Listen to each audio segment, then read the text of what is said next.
Assalamualaikum warahmatullahi wabarakatuh. Waalaikumsalam warahmatullahi wabarakatuh. Selamat pagi, salam sejahtera untuk kita semua. Selamat pagi bangsa Indonesia. Hari ini kembali kita di podcast Teras KUA, informatif, edukatif.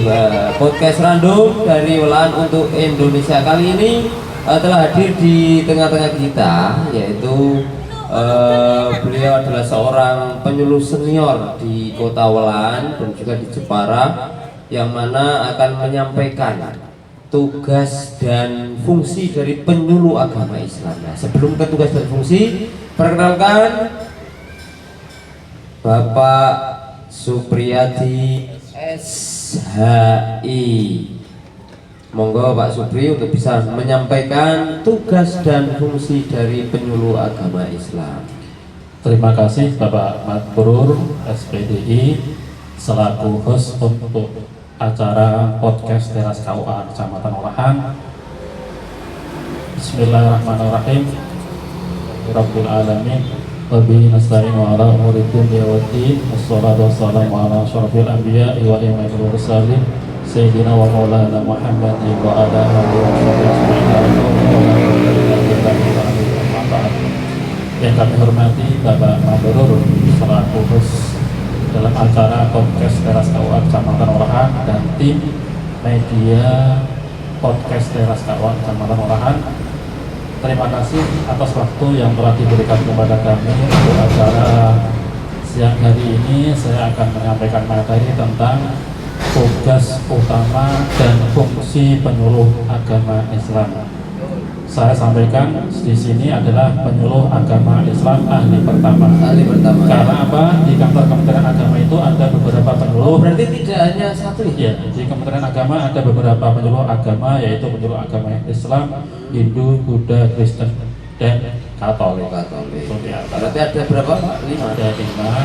Saya menyampaikan untuk kali ini menyampaikan yang tugas utama, tugas dan fungsi penyuluh agama Islam ahli pertama. Ahli pertama ya. Bisa dijelaskan Pak, ahli pertama itu maksudnya apa? Betul. Ya.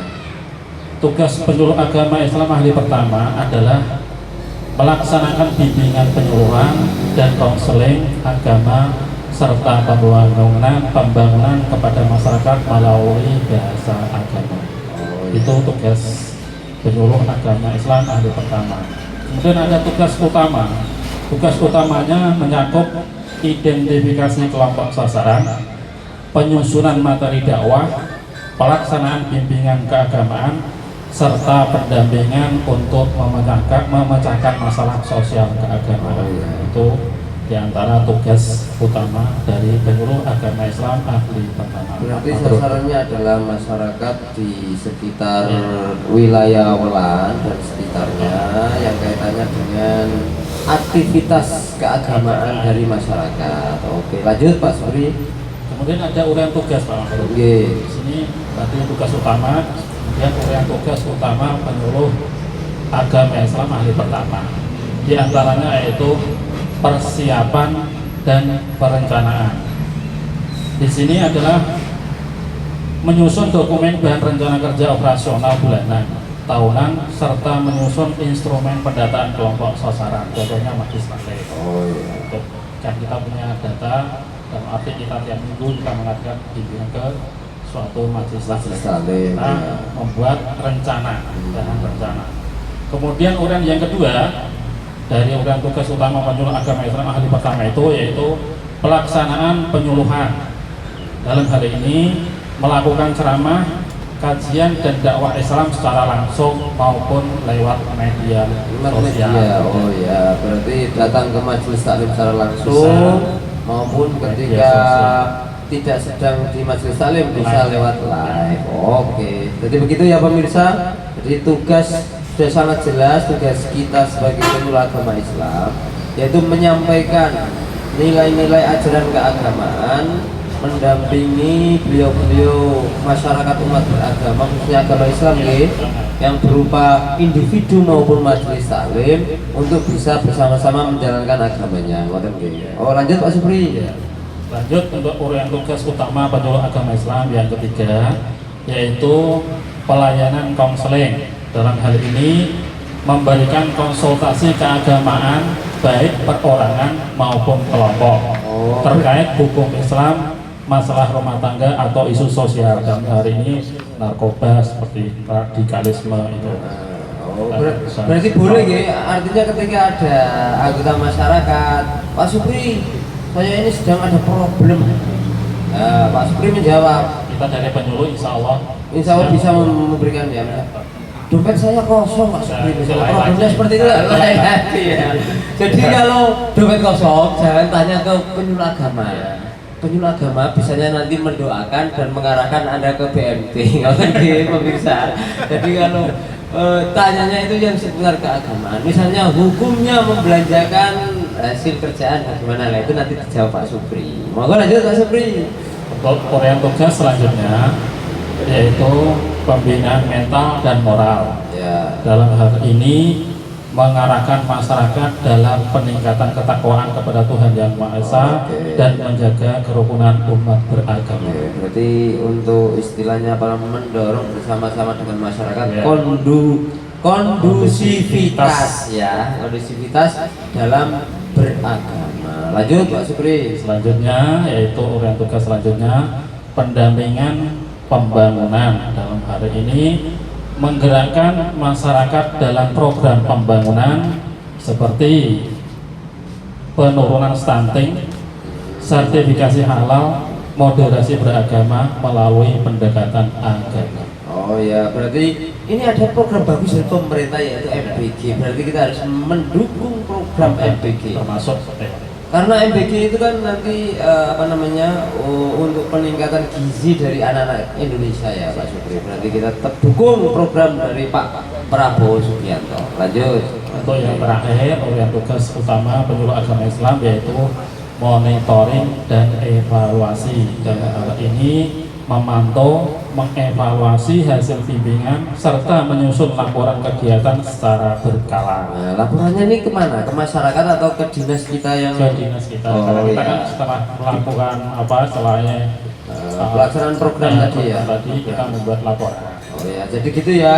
Jadi laporan kami sebagai penyuluh itu bukan ke jenengan nggih, tapi laporan kami adalah ke atasan kami yaitu Kemenag Kabupaten Jepara. Ngoten nggih nek misalnya ada masyarakat yang tanya, "Laporan budi, ke kerja apa?" Nah, laporan kita ya. Kalau program kita berikan ke masyarakat. Tapi kalau laporannya yaitu berupa dokumen-dokumen itu laporannya ke kantor Kementerian Agama Kabupaten Jepara. Ngoten nggih ya pemirsa. Lanjut Pak Supri. Itu tadi tugas utama. Tugas utama. Sekarang fungsi penyuluh itu apa sih? Ya, gunanya ke apa penyuluh? Nah, ini ada fungsi untuk penyuluh. Yang pertama yaitu informatif, memberikan informasi. Jadi edukatif yang kedua. Edukatif ya. Kemudian yang ketiga advokatif pendampingan. Keempat yaitu konsultatif jagung-jagung ya. Tokan takon. Nah, tanya-tanya ya. Penjabaran untuk yang pertama yaitu informatif, dalam arti memberikan informasi. Penyuluh bertindak sebagai dai atau penyampai pesan-pesan keagamaan yang bersumber dari ajaran dari Al-Quran dan Sunnah, serta memberikan penerangan agama kepada masyarakat. Itu memberikan informasi fungsinya. Oh, mohon maaf Pak Supri, berarti kayak kita ini adanya podcast ini adalah sebagai sarana informasi penting kepada panjenengan semua yang tidak sempat ketemu dengan kami secara live, tapi live-nya lewat live streaming ya.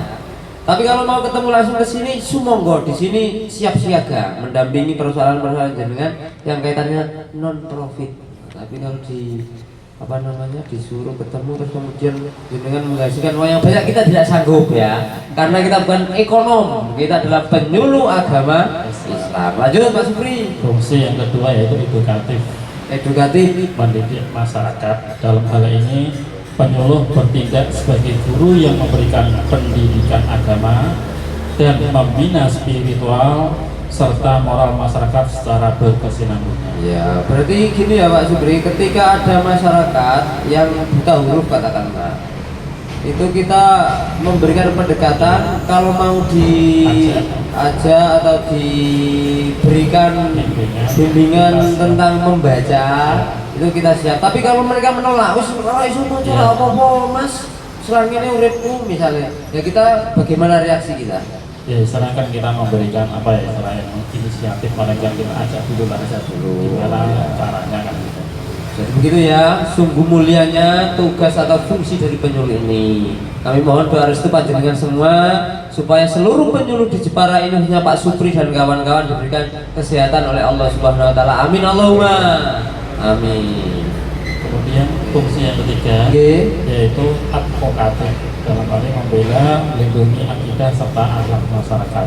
Yaitu yang penyuluh berperan membela dan melindungi masyarakat dan ancaman, gangguan atau hambatan yang dapat mendistorsi akidah dan akhlak, sekaligus melakukan pendekatan antar toleransi umat beragama. Berarti ini ketika di masyarakat Pak Supri ada atau ajaran baik ajaran kelompok atau yang menyimpang, kita itu wajib istilahnya mendistorsi, melongsorkan kekuatan mereka. Caranya dengan pendekatan ke masyarakat, menggali informasi apakah di lingkungan masyarakat ini ada pihak-pihak yang pengen istilahnya itu mengancam keutuhan dari NKRI, kemudian umat beragama untuk menjalankan aktivitas keagamaannya. Harus kita memberikan informasi ke pimpinan supaya nanti ada tindak lanjutan dari masalah tersebut. Nonton nggih Pak Supri. Advokasi yang selanjutnya, fungsi yang keempat yang terakhir yaitu konsultatif,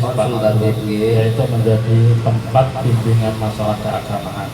Dalam hal ini penyuluh menjadi konsultan atau tempat bertanya bagi masyarakat dalam memecahkan masalah pribadi, keluarga maupun sosial, khususnya yang berkaitan dengan pelaksanaan ajaran Islam. Oh ya, jadi ketika mau curhat itu jangan ke orang lain, curhat keagamaan ya. Jadi curhat keagamaan jangan ke warung kopi, nanti malah dapatnya suruh bayar kopi nanti.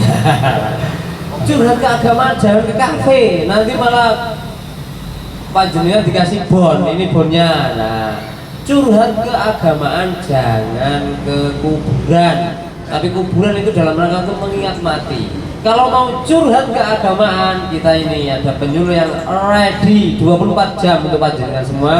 Monggo yang mempunyai problem-problem agama silakan untuk bisa datang langsung ke KUA maupun bisa langsung japri atau ketemu dengan kita untuk kaitannya dengan keagamaan.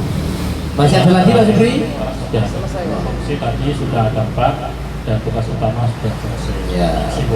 Kesimpulannya kesimpulan yang akhir yaitu tugas penyuluh agama Islam ahli pertama dalam agama Islam tidak hanya sebatas memberikan ceramah, tetapi juga berperan dalam pendidikan, dakwah, konseling, hingga membangun kerukunan umat beragama.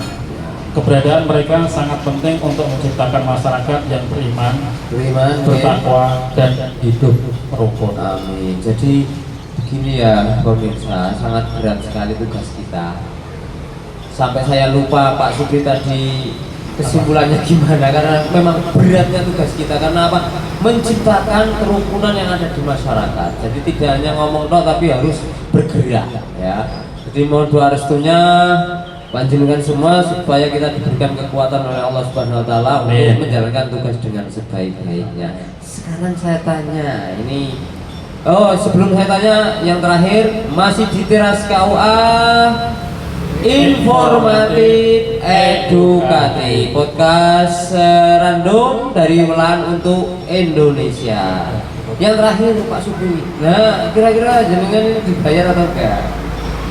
Untuk acara ini ya enggak, untuk jadi penyuluh itu dibayar atau enggak? Alhamdulillah. Alhamdulillah. Jadi tenang pemirsa, jangan berikan kami uang, kami sudah dibayar oleh pemerintah. Ngoten nggih. Jadi yang perlu dicatat, tidak perlu menyediakan uang ketika kami datang. Cukup jenengan istilahnya apa? Sharing masalah jenengan dan kita pecahkan bersama-sama. Ngoten nggih. Jadi sudah sangat jelas, kita bukan penghulu. Kalau penghulu itu boleh mengawinkan Kalau penyuluh boleh mengawinkan atau tidak Pak Supri? Tidak boleh. Tidak boleh ya pemirsa. Jadi jangan panggil aku penghulu, tapi panggil aku penyuluh. Pendamping panjenengan untuk beribadah kepada Allah. Ngoten nggih Pak Supri nggih. Terima kasih banyak Pak Supri, semoga sehat selalu. Sampai jumpa. Oke, terima kasih pemirsa. Teras KUA informatif, edukatif, podcast random dari Walan untuk Indonesia. Dan akhirnya kita di penghujung acara.